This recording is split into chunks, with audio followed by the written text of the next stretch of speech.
Cricket বিশ্বকাপ হোক টি-20 অথবা ওডিআই, প্রতিবারই বদলে যায় বিশ্বকাপের ফরম্যাট। অজুহাত, অংশগ্রহণকারী দলের সংখ্যা বৃদ্ধি বা হ্রাস পেলে ফরম্যাট পরিবর্তন না করে উপায় থাকে না, তবে এটা স্রেফ অজুহাত। ফুটবল বিশ্বকাপে দল সংখ্যা বৃদ্ধি পেয়েছে। যখনই ফুটবল বিশ্বকাপে দল সংখ্যা বৃদ্ধি পায়, ন্যূনতম অ্যাডজাস্টমেন্ট ব্যতীত মূল ফরম্যাটে সামান্যতম পরিবর্তন করা হয় না। অথচ ক্রিকেট বিশ্বকাপে প্রতিবারই সমূলে বদলে ফেলা হয় আগের ফরম্যাট, এমনকি দলগুলোর বাছাই প্রক্রিয়া পর্যন্ত। অর্ধ শতাব্দী ধরে 22টি বিশ্বকাপ আয়োজন করে ফেলার পরও আইসিসি কেন একটা গ্রহণযোগ্য ফরম্যাটে থিত হতে পারল না? উত্তরটা যদি হতো চেঞ্জ ফর বেটারমেন্ট, তাহলে কোনো সমস্যাই ছিল না। তবে আইসিসির যদি খেলাটার চেতনার সাথে সাংঘর্ষিক অন্য কোনো উদ্দেশ্য থাকে এবং সেই উদ্দেশ্য প্রতিপালনে যদি কিছু দেশকে অনৈতিক বৈষম্যের শিকার হতে হয়, তবে এ নিয়ে প্রশ্ন ওঠাই উচিত।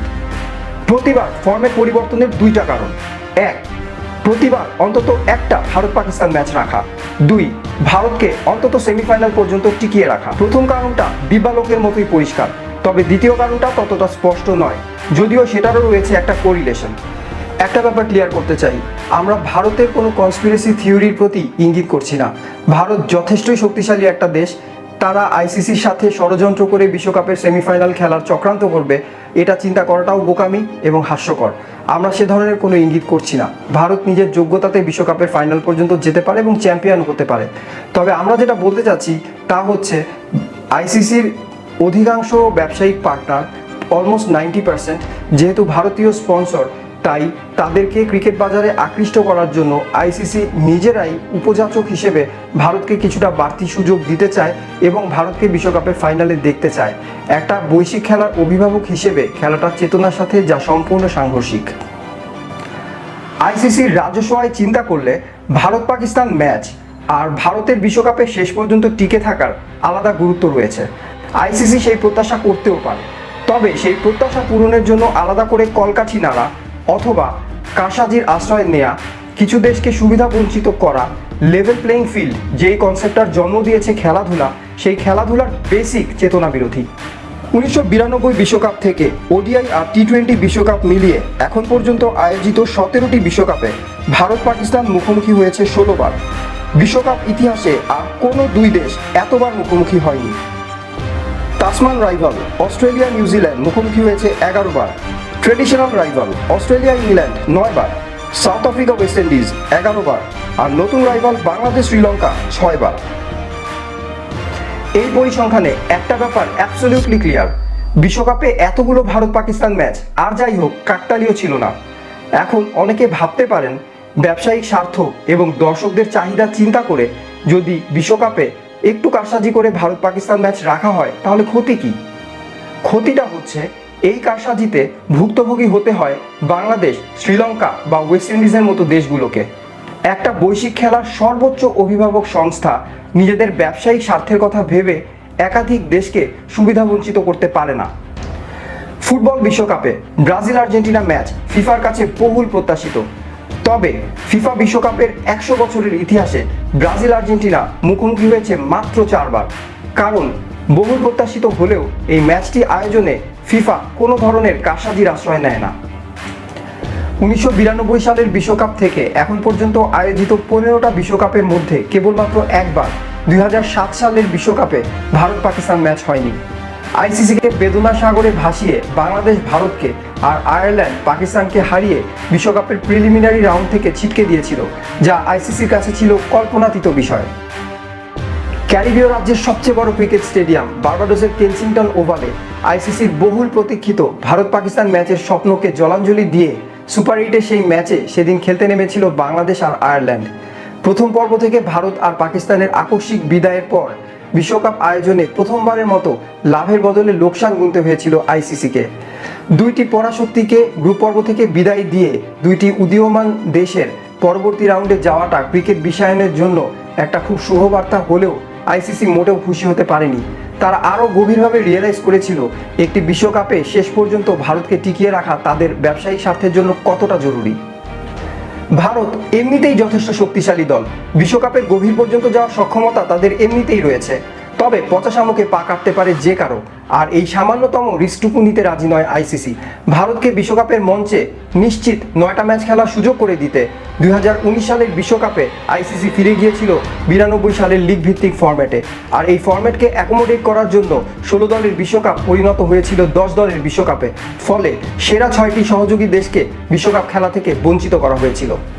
একবিংশ শতাব্দীর বিশ্বায়নের এই যুগে ক্রিকেটের নিকটতম প্রতিদ্বন্দ্বী রাগবি, যেখানে তাদের বিশ্বকাপে দেশের সংখ্যা বাড়ানোর জন্য সুযোগ করে দিচ্ছে টোঙ্গা, কুক আইল্যান্ড কিংবা সামোয়ার মতো নাম সর্বস্ব দেশকে বিশ্বকাপ খেলা, সেখানে আইসিসি ভারতীয় স্পন্সরদেরকে ভারতের নিশ্চিত 9টা ম্যাচ খেলার 100% গ্যারান্টি দিতে 92 ফরম্যাটে ফিরে যেয়ে ক্রিকেট বিশ্বায়নের স্বপ্নকে অবলীলায় হত্যা করেছিল।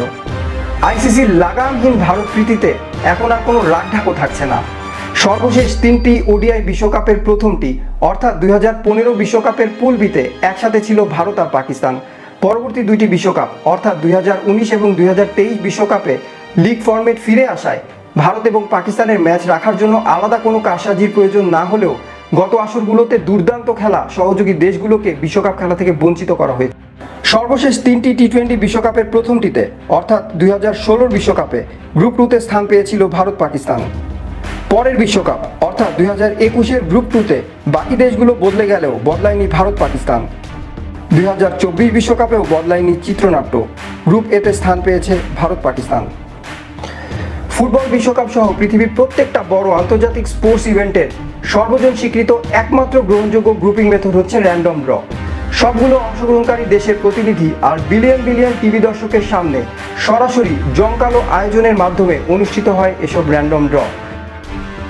তবে যেহেতু র্যান্ডম ড্রয়ের মাধ্যমে ভারত পাকিস্তান ম্যাচের কোনো নিশ্চয়তা পাওয়া যায় না, তাই universally most accepted grouping method হওয়া সত্ত্বেও আইসিসি র্যান্ডম ড্রয়ের ধার ধারে না। নিজেদের গোপন কক্ষে নির্লজ্জের মতো তারা নির্ধারণ করে বিশ্বকাপের গ্রুপিং, এবং সেই গ্রুপিং ব্যাখ্যা করার জন্য প্রতিবার তারা নিয়ে আসে ভিন্ন ভিন্ন ফর্মুলা। যেহেতু একটি সুনির্দিষ্ট ফর্মুলায় প্রতিবার ভারত পাকিস্তানকে একই গ্রুপে রাখার ব্যাখ্যা দেওয়া সম্ভব না, তাই তাদের প্রতিবার আলাদা আলাদা ফর্মুলার প্রয়োজন হয়। আর এসব ফর্মুলা ব্যবহারে বাংলাদেশ, ওয়েস্ট ইন্ডিজ এবং শ্রীলঙ্কার মতো দেশকে ভুক্তভোগী হতে হয়। যেমন ভারতকে কন্ডিশন ছাড়াই 9টা ম্যাচ খেলার সুযোগ করে দিতে এবং অবধারিতভাবে একটা ভারত পাকিস্তান ম্যাচ রাখার জন্য বিশ্বকাপের দল সংখ্যা কমে আসায় বিশ্বকাপ থেকে বাদ পড়তে হয়েছিল সাবেক বিশ্ব চ্যাম্পিয়ন ওয়েস্ট ইন্ডিজের মতো দেশকে। 2বার বিশ্ব চ্যাম্পিয়নদের বাছাই পর্ব খেলতে হওয়ায় প্রথমবার কোনো রকমে উতরে গেলেও পরের বার আর পারেনি পৃথিবীর সবচেয়ে কালারফুল ঐতিহ্যবাহী এই দেশটি। বাদ পড়তে পারত আরেক সাবেক বিশ্ব চ্যাম্পিয়ন শ্রীলঙ্কাও, বাছাই পর্ব খেলতে হয়েছে তাদেরও। বাংলাদেশের কানের পাশ দিয়ে বারবার গুলি চলে গেছে, কিন্তু শেষ পর্যন্ত ওয়ানডে বিশ্বকাপের জন্য বাছাই পর্ব খেলতে হয়নি বাংলাদেশকে। তবে বাংলাদেশের যে পারফরমেন্স তাতে ভবিষ্যতে হবে না এ নিশ্চয়তা দেওয়া যায় না। 2016 থেকে 21 সর্বশেষ 2টি টি20 বিশ্বকাপে ভারত পাকিস্তানকে একসাথে ঠাঁই দিতে ফরম্যাটের পরিবর্তনে বাংলাদেশ শ্রীলঙ্কাকে প্রথম পর্ব খেলতে হয়েছিল, যেখানে খেলতে হয়নি বিশ্বকাপের অন্যান্য মর্যাদাভুক্ত দেশগুলোকে। সাধারণ মানুষকে আইওয়াশ করতে এটাকে বিশ্বকাপের প্রথম পর্ব বলা হলেও এটা মূলত ছিল বাছাই প্রক্রিয়ারই একটি পরবর্তী ধাপ, যেই পর্বে বিশ্বকাপের সবগুলো দেশকে অংশগ্রহণ করতে হয় না। কিছু দেশ সরাসরি পরের পর্ব থেকে বিশ্বকাপ খেলা শুরু করে, সেটাকে কি করে মূল বিশ্বকাপের অংশ বলা যায়? কিছু দেশ সরাসরি খেলছে পরের পর্ব থেকে, আবার কিছু দেশকে প্রথম পর্বে খেলতে হচ্ছে। বিষয়টা একটু বেশি দৃষ্টিকটু হওয়ায় আইসিসি এবারের বিশ্বকাপের জন্য বদলে ফেলেছে সেই ফরম্যাট। তবে নতুন ফরম্যাটটাও আই ওয়াশিং, এখানেও বাংলাদেশ শ্রীলঙ্কার মতো দেশগুলোর খুব একটা সন্তুষ্ট হওয়ার সুযোগ নাই। নতুন ফরম্যাটে 5টা দলের গ্রুপ পর্ব থেকে সেরা 2 দল যাবে পরের পর্বে। গ্রুপ এতে সহযোগী 3 দেশকে পেছনে ফেলে ভারত পাকিস্তান যে নিশ্চিত পরের পর্বে যাচ্ছে সেটা বলে দিতে অক্টোপাস পলের প্রয়োজন নাই। একই কথা গ্রুপ বি এর ইংল্যান্ড অস্ট্রেলিয়ার জন্যও প্রযোজ্য। তবে গ্রুপ ডিতে সাউথ আফ্রিকা থাকায় খুব সম্ভবত বাংলাদেশ বা শ্রীলঙ্কার মধ্যে একটি দেশকে বিদায় নিতে হবে বিশ্বকাপের চূড়ান্ত উত্তেজনা শুরুর আগেই। বিশ্বকাপ ক্রিকেটের গ্রুপিং যদি র্যান্ডম ড্রয়ের মাধ্যমে নির্ধারিত হতো এবং বাংলাদেশ যদি গ্রুপ অফ ডেথে পড়তো, তবে সেটাকে ফেয়ার প্লের অংশ হিসেবে মেনে নিতে কারো কোনো আপত্তি থাকার কিছু ছিল না। ইনফ্যাক্ট আইসিসি যদি সুনির্দিষ্ট কোনো ম্যাথমেটিক্যাল ফর্মুলা ব্যবহার করে বিশ্বকাপের গ্রুপিং করত, তবে বাংলাদেশ, শ্রীলঙ্কা এবং ওয়েস্ট ইন্ডিজের মতো তুলনামূলক দুর্বল প্রতিপক্ষগুলোর জন্য বিশ্বকাপের পথটা তুলনামূলক কঠিনই হতো, কারণ অন্যান্য এলিট মর্যাদাভুক্ত দেশগুলো পারফরমেন্স ওয়াইজ এই দেশগুলোর চেয়ে বেশ এগিয়েই থাকবে। আর সে কারণে তারা ম্যাথমেটিক্যাল ফর্মুলা ব্যবহার করে বিশ্বকাপের গ্রুপিং হলেও তুলনামূলক সহজতর পথ পাবে এবং বাংলাদেশ, ওয়েস্ট ইন্ডিজ, শ্রীলঙ্কার মতো দেশগুলো কঠিন পথ পাবে, এটাই স্বাভাবিক। এটা মেনে নিতে কারো কোনো আপত্তি থাকার কথা নয়। তবে সমস্যা হচ্ছে ভারত পাকিস্তানকে একই গ্রুপে ঠাঁই দেওয়ার জন্য আইসিসি কোনো ধরনের ম্যাথমেটিক্যাল ফর্মুলা ব্যবহার করছে না, এক ধরনের ম্যানিপুলেশন করছে এবং তাদের এই ম্যানিপুলেশনের কারণে যে বাংলাদেশ, ওয়েস্ট ইন্ডিজ, শ্রীলঙ্কার মতো দেশগুলোকে তুলনামূলক কঠিন পথ পাড়ি দেওয়ার সম্ভাবনা তৈরি হচ্ছে, সেটাকে মোটেও যুক্তিযুক্ত বলা যাচ্ছে না। ওয়েস্ট ইন্ডিজ এবং শ্রীলঙ্কার মতো দেশগুলোর ক্রিকেট বোর্ড থেকে এ ধরনের ম্যানিপুলেশন বন্ধে আইসিসির কাছে বারবার প্রতিবাদ জানানো হয়েছে। তবে বাংলাদেশ বরাবরের মতোই নিশ্চুপ। এটা কি আমাদের ক্রিকেট বোর্ডের বোঝার অক্ষমতা নাকি ভারতের প্রতি আনুগত্য প্রকাশ, সেটা আমাদের ক্রিকেট সংশ্লিষ্ট নীতি নির্ধারকরাই ভালো বলতে পারবেন।